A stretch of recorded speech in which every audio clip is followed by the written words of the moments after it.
All right, funny story is there was like some loss in translation with miscommunication. So one, I didn't know I was doing this till yesterday. Two, I was on a plane like 4 hours ago.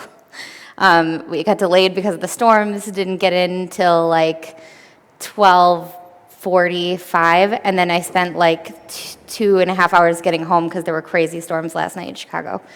So I'm here, and I'm going to tell you guys my story, and that's, I think, the best thing I can do is just tell you kind of where I came from, where I started, why I do the things I do, and what's interesting to me is I've been doing, I'm 31 years old, but I've been doing what I do for a really long time. So when I tell people how long I've been doing it, they're like, really, that long? And I say, yeah. And the funny thing is, it didn't even hit me until this year how like all of those things in my life have played together and become what they are today. So I'll just put my, hopefully this. Is this still on? Showing to you? Okay, cool. Okay, so my entrepreneurship story starts actually in 2006. Same year I graduated. Actually, it starts much earlier than that. I was always starting businesses. I always had projects. I remember my dad helping me make my first business plan when I was about 8 years old, and it was to collect people's cans.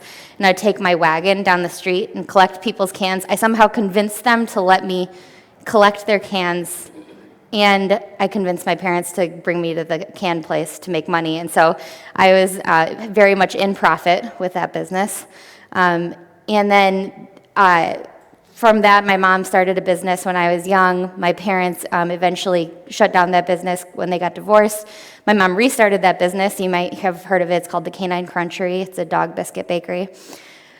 But in 2006, I decided to I graduated. I decided to move out of my mom's house and be independent. I was always fiercely independent, and I couldn't wait to just be on my own and like live my life, and it was really hard. It was like, I remember calling my mom the first time I had a cold, like, I don't know what to do.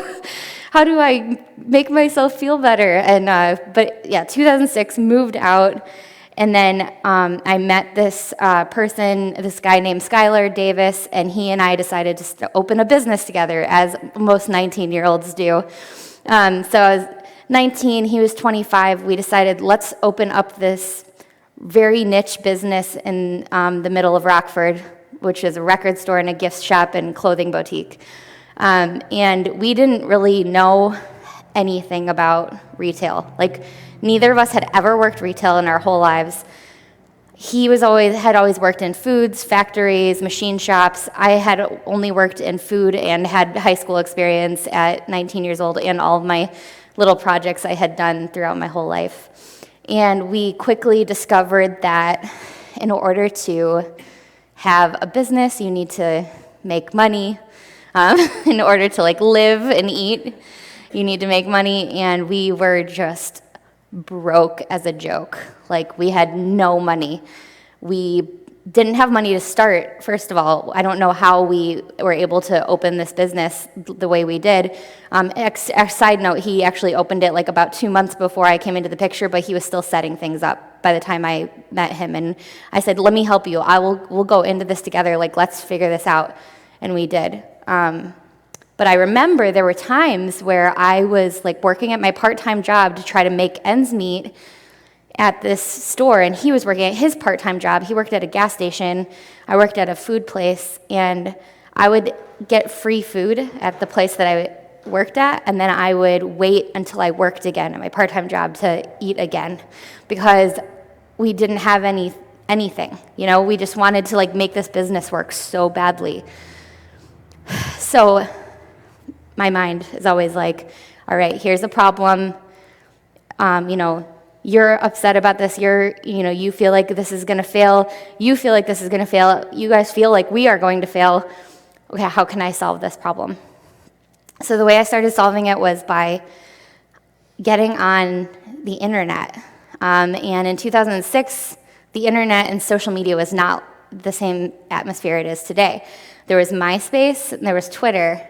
And so I got myself on both of those for our business. So we had a Culture Shock MySpace. That's the business we started. It was called Culture Shock. It's a clothing, gifts, and record store. We are celebrating our 13th year this year. And so I got on MySpace and I started talking to people in the community, started having some kind of flavor and some kind of personality for our brand, and bringing our brand to life through MySpace, Twitter, and pretty much any social media platform I could get our hands on. And through that, then I started, I was like, well, what else can I do? We can hand out flyers at shows. We could go to band shows, hand out flyers. We can pass out our business cards. We can go to networking events where people would never expect to see us.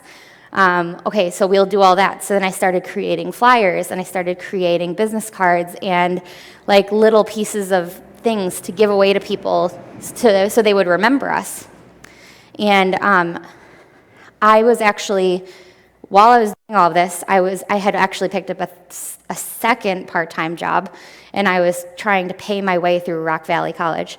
And I was going to Rock Valley College to be a journalist, which is what I had this notion in my head I had always wanted to be, was a journalist my whole life. And I realized as I was doing that, I remember Googling, like, what is it that I'm doing right now? What is making flyers and talking to people online? I was like, what is this? And I came up with graphic design and marketing. And I was like, graphic design. That sounds cool. So I changed my major at Rock Valley to graphic design. And I went through the whole program at Rock Valley for graphic design. And then I committed myself to self-learning and to always being the best I could at that for the rest of my life. And what happened was, as I was literally making business cards on Microsoft Paint before I had, all the programs, before I was going through this, sorry, I got distracted. So before I had started going through the programs, getting the software and all of that, people were asking me, like, can you make business cards for me? Can you make flyers for me? So I had like little business cards and flyers, like I hope they never ever resurface, like ever, but I created them on Paint, on Microsoft Paint for people. And so we still see some of Culture Shock's old designs. They like pop up in the storage, in our storage garage every once in a while, and I'm like, don't show that to me, just keep it away, keep your distance with that. So I looked up what it meant. It was graphic design and marketing. It completely changed my world, and I didn't realize that the journalism aspect of what I had been studying for my whole life helped me understand PR. It helped me understand how to write copy. I changed my major to graphic design and marketing because it was like I realized that it was so special to me, and it was so something I didn't even know was inside me, that like actually it was something that I excelled at. And then I ran our business. So I know I'm running out of time here. So fast forward to 2010.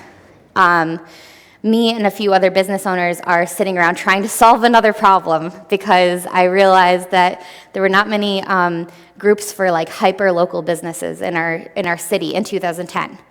There was not as many networking groups. There weren't as many places to meet or people to meet with. And so me and a few of these business owners, including the late Frank Shear, we were said, let's put together some businesses and put them in the same room at the same time, and we can provide them free education. We can use our resources with those businesses to learn from each other, and let's make this all about buying local.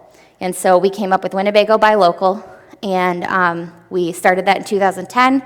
We planned for maybe almost a year, and then we finally launched our first meeting. We had about 20 business owners there. Now our meetings, host at least 40 to 50 business owners per meeting, and then like our big events like Social Rock, which is a social media conference we put on a couple weeks ago, that had 170 businesses at it. So, and then our meetings at the beginning of the year, 130, 140 business owners, and that's like another very special thing.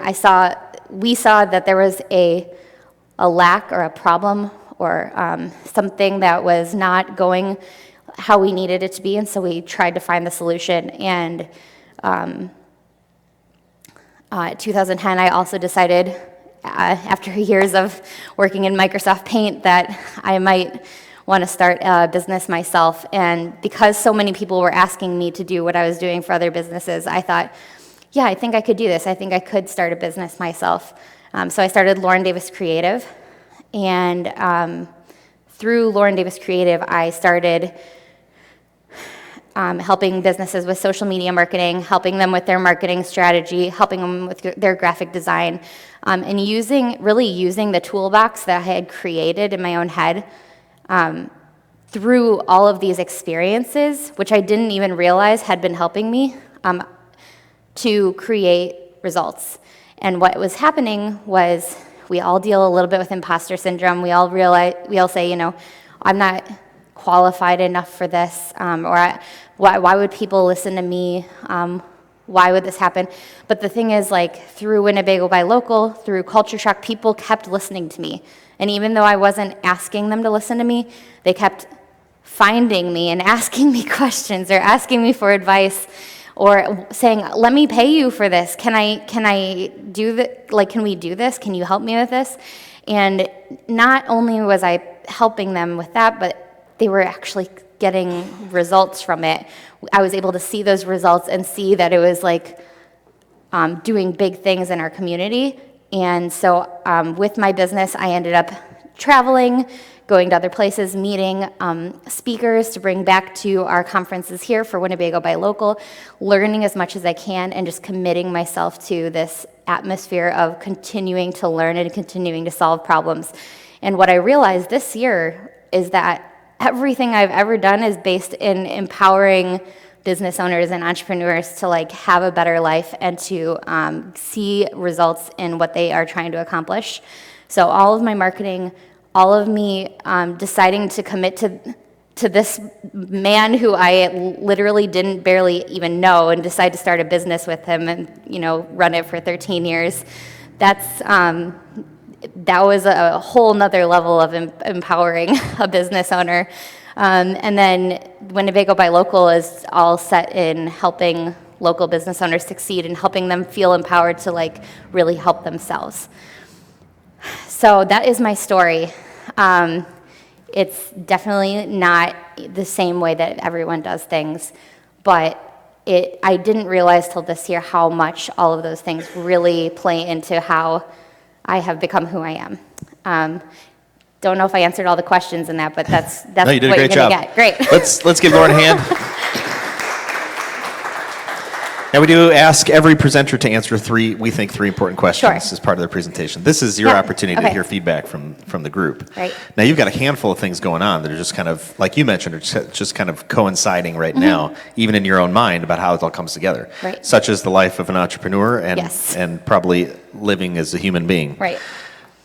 But let's ask the audience here, what did you hear? What's the product or service of the handful of things she's got going, what's the product or service that stood out to you that she is engaged in right now? Yes, sir. Creative marketing assistance. Sounds. Yep. Yeah? Yep. Awesome. Anything else that stood out to anybody else?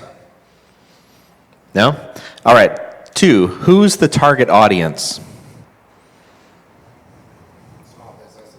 Small business?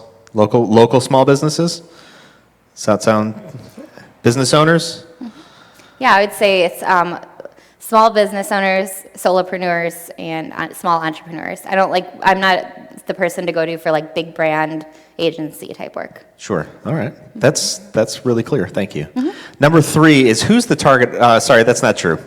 That was not true. 3 is what's the third one? Oh, hold on. Help me out. What's amazing about the management team? Thank you. Management team. Okay. What's amazing about the management team? What did you hear? Determination. Yes, absolutely. Yes. Her story, her drive, was incredible. Yeah, the story, the drive. Thank you. Absolutely. Isn't this fun? It is. It's It really is fun. What else did you hear? Yeah. nervous. Commitment to learning. Yes. Absolutely. Yeah. One more thing. Please. The fact that she said she dedicated herself to continued improvement and this and that, it was inspiring. Yeah, dedicated yourself to continued improvement. Thank you. Her development was very organic. Yeah, organic development, for sure. Wow, this is great. Resourceful. Can I keep you guys? Right? I know. Yeah. Let's just repeat this in the mirror every day. I'm resourceful. I have organic development. All right. See, so much fun. Well, this is the new part. We're going to take the catch box. Just speak into the catch box. This is for the benefit of everybody in the room, so we can hear you. Also for the benefit of our live audience online, who can hear you as well. Okay. So we're going to ask this question, which is, where are you stuck?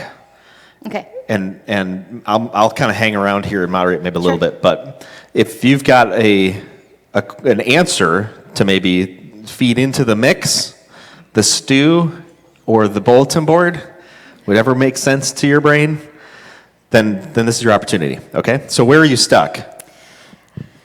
Oh, so I do struggle with imposter syndrome every day. On my way here this morning, I'm glad I didn't have time to think about it too much because I overslept my alarms. So imposter syndrome, for those who might not know what that is, tell us, what's the tape? So we all probably have tapes that play in our heads, right? When we think of something, it's the tape starts playing. You're like, oh my God, that tape again. What's the tape that plays in your head? As I've grown and as I've committed myself to learning, I love traveling. So a couple years ago, I feel like there's this void in my life.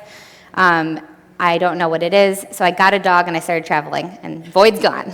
And so I started going to these conferences and learning and meeting people. And I find that when I go to these conferences, I have a mentality that like in this big, vast world of marketers and podcasters, even though they hire me, and even though a lot of them are looking to me for advice, they're introducing me to people, they're opening doors for me, I still, when I am shaking hands with people, and even in this community here, people my dad previously knew when he worked in town, like people, city officials, people in this room, even like every time I'm networking, even though I run a networking group, every time I'm shaking people's hands, I'm thinking like, why are they listening to me? Like, this is so weird. I don't get it. So your tape is, why are they listening to me? Yeah, why would people, I struggle with like, why would anyone want to hear from me? Why am I even here on this stage right now? All right. So here's the catch box. Who wants to throw into the stew first? All right. Well, first thing I'd say is that you need to begin your PR by looking in the mirror. Mm-hmm. I mean, people listen to Rush Limbaugh. When he was an unknown, starting a syndicated show, he announced that he was the biggest, best thing on radio, even when no one was listening. And he kept on repeating it until he got a large segment of the audience to believe that he was the best thing on radio. So you need to start to look in the mirror, and then just simply repeat, you are what I want to be. Graphic design. Mm-hmm. You are the head of graphic design in this community, until enough people said, yes, this is. So you just say it in the mirror and then say it out loud and just continue saying it. That's good advice. Thank you. Okay. A couple of things. Have you heard of Todd Herman? Yes. I met read him. his book? Or no, I didn't meet him. One of my mentors just met him. Okay. Have you read his book, The I haven't, Alter Ego yeah. Effect? Nope. So pick that book up, Okay. put it on your reading list. Mm-hmm. A couple of other things would be at the end of every day, instead of thinking about all the things that you didn't do, take a minute to write down all the things that you did do, because it will help reinforce for you like the results that you're getting and the stuff that you're able to do for other people. That's great. You gotta write this. Yeah. Do you need a pad of paper? Could we get a pad of Yeah. paper and a pen? They are recording this. I know. Oh, that's true. I'll just watch it and write Here we go. notes Yeah, later. walk That's up fine. that pad of paper. We also have a pen. For future reference. Thank you. Everybody needs to bring a pad of paper and a pen. Right. If anybody else needs a pad of paper or a pen, we have pads of paper. Truth. You want a pad of paper? You got the catch box. All right. Good morning, Lauren.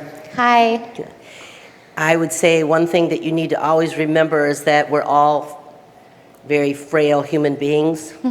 And so when you are in front of people and you're being honest and transparent, which I congratulate you for that, Thank you. then it helps your audience. it lowers us down or raises us up, let's say, to the human level. And just always remember when you're meeting everybody, they've got their own battles to fight, and Right. so, yeah. The lucky part is that I've never been able to be anyone but authentically myself. I'm not someone who can just put on like a mirror or like a front and act a certain way in public or act a certain way behind closed doors. That's like, I'm just me all the time. That's what you get. Yeah, but that's really helpful because it is true that everyone has their own worries about that, Yes. And Yeah. if they don't think they have them, then they really have more troubles than anybody, right? True. And also, look at that success from where you started. I mean, it's very hard to make a retail store work, and you've been in business for 13 years. We're celebrating Starting 13. at 19? Yeah. I mean, that's amazing right there. Thank you. Absolutely. Right in the back there. Yes. Do it. Or, wow, that is a very gentle Very, pass. very polite. Hi, Lauren. Hi. I'm Matt. Hi. Nice to meet you. Quick question, like, were you scared today, being up there? A little bit, yeah. Okay, and it's because you feel like the imposter syndrome thing, or just being in front of people, does that scare you? So I feel fired up whenever I talk in front of people. I get Yeah. like really fired up by that, but I'm always scared for the first year before that. Okay, gotcha. Yeah, me too. No, what I would say is the imposter syndrome is the whole idea of fake it till you make it, kind of, right? Yeah. And honestly, I don't think there's anything wrong with that. It's a confidence thing, right? Mm-hmm. And I struggle with the same exact thing. So that's why I think this is awesome. But if the minute you get to I've made it, I think is a scary place to be, because that's when maybe your ego starts taking over. So I would say stay in this imposter syndrome, just maybe gain a little confidence. But that's where people, when you're humble, I think that's where the magic is, to be honest. So like use imposter syndrome as a way to like power you up, like use the energy differently, but use the energy in order to fuel you and not to get yeah, I mean, obviously you've been doing this for a long time, so you know what you're talking about at this point. But it's just I think so. so it's just a fear confidence thing that is not a bad thing, to be honest. I mean, yes, it can take over your mind and you can start going every which way, but I would say just focus it more and then stay humble. Thank you. Yeah. Thank you. It's great. Good morning, Lauren. Where did you get the name Culture Shock? What was the inspiration behind that? We did not name it. I'm lying. My husband and his friend named it in high school, and then we carried that through. They just thought it would be fun. I mean, high school, like that's the whole thing about this whole story is like, nothing is normal. And I wonder, as you become older, will the name Culture Shock still be relevant and fitting? We've often thought like we could have used a different name, and we would have, but now it's so branded in this community that we can't change it. Yeah. So, I mean, if you want the real answer, we've been like, is Culture Shock the best name for this? But Well, it still works. fits, yeah. yeah. Hi, Lauren. Hi. You are a professional at what you do. Thank you. You are a professional. People come to you because I believe you know more than they do about marketing. And I think all of us in each of our industries, some have this feeling of being a bit inadequate because there is so much to know and so much to learn in each of our industries, and we don't know it all. And so we feel I feel the same way with my business, that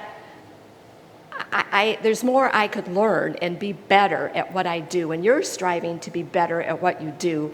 Right. And your expectations might not be fulfilled because there's so much more that you can learn, It's like and you have learned from Yeah. the paint. Look where you've grown from doing that.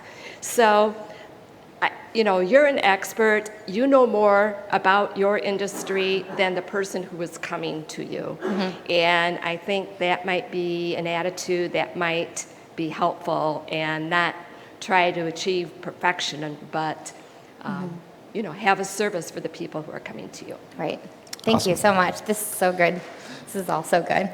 So I'll throw my voice in the mix here. The whole idea of imposter syndrome, they actually did a study on this, that a lot of successful people that struggle with this idea of imposter syndrome. In fact, they found that the more successful you are, the more likely you actually probably struggle with imposter syndrome. No. The reason being, here's the hypothesis, that if you are very capable in an area, you probably have a curiosity about that area, and you will, because you're very capable, you'll go further than everyone else. But that also means that you can see further than everyone else. Okay. So your view is more expansive. So when you look at it, you think, well, I'm just this, but there's all of this opportunity. There's all of these people who are so much better than me. There's all these things I could learn. Whereas somebody who's not very capable in that area, their view is much smaller. And so they don't see quite as far, and they will max their capacity much faster than you. So that anxious energy and that imposter syndrome, I think, like Matt said in the back, is probably there for a reason. Yeah. Don't shun it. Move Use into it and use it, because that probably means that you're in that growth mode, continuing to press further. That's a great perspective. What else? Where else are you stuck at? I'm also going to need somebody to tell me the time, because I don't have the time on me right now. 7:49. 7:49. And that's All not right. what time it is. That's what time it was in Pacific I was like, time zone. 7:49. Well, that's It's 9:49. next week's predicting the future. Today is living in the past. Where else are you stuck? Another thing I'm stuck in is I'll be very authentic here. I really have an issue saying no. Like, I cannot, I don't prioritize my yeses very well. So I end up, Have you figured out why? well, I've done a lot of soul searching this year about that kind of stuff. I have said no to a couple of people this year. A couple. Yeah. So that's something that I don't know if anyone can really fix, but Have you determined what saying no says about you? no. Good job. Thanks. All right. Said no. The reason I ask is because when you say no to somebody, it Yeah. probably is resonating in your own soul. Like, what are they thinking about me? Yeah. And until you figure that out, maybe you won't Right. know. But we've got an answer over here, or at least I something mean, to throw in even the if stew. someone could Oh, just, we have something give here. me, even if someone had their own experience of Yeah. how they learned to say no, that would be helpful. So I learned from how other people do. No. Perhaps when you're saying that you can't do something, refer them to someone who can. Yes, I love that. Well, That's really great. Yeah. Way to go. I do that with Winnebago Buy Local, actually. When a business doesn't quite fit the criteria, I don't like to say no to them. I'm not like, I don't want to be like, no, you can't be a part of it. I'm like, I'm sorry, you know? So I always refer them on to like a list of 6 or 10 other groups that I know would be super beneficial and that share members. I'm going to recommend another book for you. Okay, It's called The One Thing. Oh, that yes. Gary Keller wrote. it's on my Audible. Awesome. My wife and I struggled with this very, very thing, and we found ourselves over-scheduling ourselves to death. And I want to say about 2 years ago, the revelation finally hit us kind of both at the same time when we realized when you say yes to something, you are saying no to something else. And so it got to the point where, okay, I'm being asked to do this or be here or whatever, and now I have to know, what am I saying no to by saying yes to this? And the way we solve that, and this is going to sound really oversimplistic, Google Calendar. I've been asked to, I've DJed events now for 20 years, and I'm like, I get asked to do things all the time, and I'm like, well, let's see if my boss Google Calendar says I can do that. Yeah. Nope, that Friday I'm booked. I'm sorry, I cannot. Do you need a recommendation? Like no other DJs that can help you. Same with the real estate business that I'm in. It's like, I'm sorry, I'm booked. Yeah. Maybe tomorrow, maybe next week. But I live by my calendar, Yes. so I totally do that. But I'll like pack things in back to back, you know? That's get part that of personal stuff in first. Yeah, that's And part you of don't it. have to tell people it's personal. Right, It's okay to exactly. say, no, I'm sorry, I'm booked. That's it. Put the personal things in first. Yes. Okay. Awesome. Good feedback. Other thoughts on how to say no? Anyone? All right. Well, our time has come to an end. This is going to be a fun format, I think. I think it'll offer the speakers some real value, and then also offer you in the audience some real value as well. Thanks Thank for you, allowing Cassie. me to Yeah, be your please. guinea Oh, pig. I'm so happy Yeah. that you came. Thank you.